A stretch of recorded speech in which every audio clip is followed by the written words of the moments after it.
ಇವತ್ತು ಮತ್ತೆ 5 kg ಸುಣ್ಣಕ್ಕೆ ವಿಕ್ಟರ್ ವೇಜ್ ಪೋರ್ಟ್ ಮಿಕ್ಸ್ ಮಾಡ್ಕೊಂಡು ಹೊಲಕ್ಕೆ ಚೆಲ್ಬೇಕಾಗಿತ್ತು.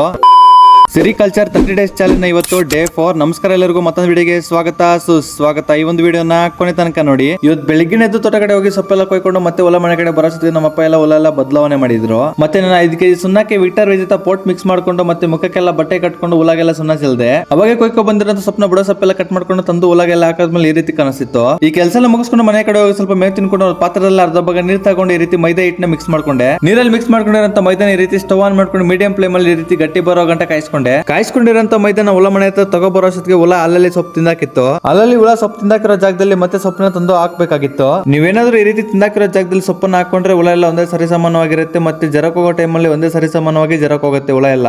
ಅವಾಗೆ ಕಾಯಿಸ್ಕೊ ಬಂದಿರೋಂತ ಮೈದಾನ ಈ ರೀತಿ ಕೆಲವೊಂದು ನ್ಯೂಸ್ ಪೇಪರ್ ತಗೊಂಡು ನಿಮ್ಮ ಹೊಲ ಮನೆಯಲ್ಲಿರುವಂತ ಮೆಸ್ಗಳಲ್ಲಿ ತುತ್ತು ಬಿದ್ದಿದ್ರೆ ಈ ರೀತಿ ಪೇಪರ್ನ ಕಟ್ ಮಾಡ್ಕೊಂಡು ತಗೊಂಡೋಗಿ ಅಂಟಿಸಿದ್ರೆ ಚೆನ್ನಾಗಿ ಗೊಮ್ತರ ಕೆಲಸ ಮಾಡುತ್ತೆ. ಕಿಟಕಿ ಮತ್ತೆ ವೆಂಟಿಲೇಟರ್ಸ್ ಅಲ್ಲಿರುವಂತ ಮೆಸ್ ಅಲ್ಲಿ ಈ ರೀತಿ ತುತ್ತೇನ ಇದ್ರೆ ಉಜ್ಜಿ ಹೋಗೋ ಚಾನ್ಸಸ್ ಜಾಸ್ತಿ ಇರುತ್ತೆ. ಅವಾಗ ನೀವೇನ್ ಮಾಡ್ಬೇಕಂದ್ರೆ ಈ ರೀತಿ ಮೈದಾನ ಕಾಯಿಸ್ಕೊ ಬಂದು ಪೇಪರ್ನ ಸ್ವಲ್ಪ ಕಟ್ ಮಾಡ್ಕೊಂಡು ತಗೊಂಡೋಗಿ ಅಲ್ಲಿ ಮೆತ್ತಿದ್ರೆ ಚೆನ್ನಾಗಿ ಗೊಮ್ತರ ಕೆಲಸ ಮಾಡುತ್ತೆ. ಈ ಕೆಲಸ ಎಲ್ಲ ಮುಗಿಸ್ಕೊಂಡು ತೋಟ ಕಡೆ ಹೋಗಿ ಹಾಲ್ ಕರೆದು ಕ್ಯಾನ್ ಹಾಕೊಂಡು ಮತ್ತೆ ಡೈರಿಗೆ ಹೋಗಿ ಬಂದು ಮತ್ತೆ ಹೊಲ ಮನೆ ಕಡೆ ಬಂದೆ. ಮತ್ತೆ ಹೊಲ ಮನೆ ಕಡೆ ಬಂದು ನೋಡೋಷ್ಟೊತ್ತಿಗೆ ಹೊಲ ಎಲ್ಲ ಸೊಪ್ಪೆಲ್ಲ ತಿಂದಾಕಿತ್ತು. ಮತ್ತೆ ಒಂದ್ಸರಿ ಟೆಂಪರೇಚರ್ ಚೆಕ್ ಮಾಡ್ಕೊಂಡು ಮತ್ತೆ ಸೊಪ್ಪೆಲ್ಲ ತಂದು ಸೊಪ್ಪೆಲ್ಲ ಹಾಕಾದ್ಮೇಲೆ ಈ ರೀತಿ ಕಾಣಿಸ್ತಿತ್ತು. ಸೊ ನೋಡಿದ್ರಲ್ಲ ಇವತ್ತಿನ ದಿನಚರಿಯಲ್ಲಿ ಇಷ್ಟೇ. ಇನ್ನಷ್ಟು ಮಾಹಿತಿಗಾಗಿ ನನ್ನ ಒಂದು ಐಡಿನ ಫಾಲೋ ಮಾಡಿ. ಸಿಗೋಣ ಮುಂದಿನ ವಿಡಿಯೋದಲ್ಲಿ. ಅದುವರೆಗೂ ಟಾಟಾ, ಬೈ ಬೈ.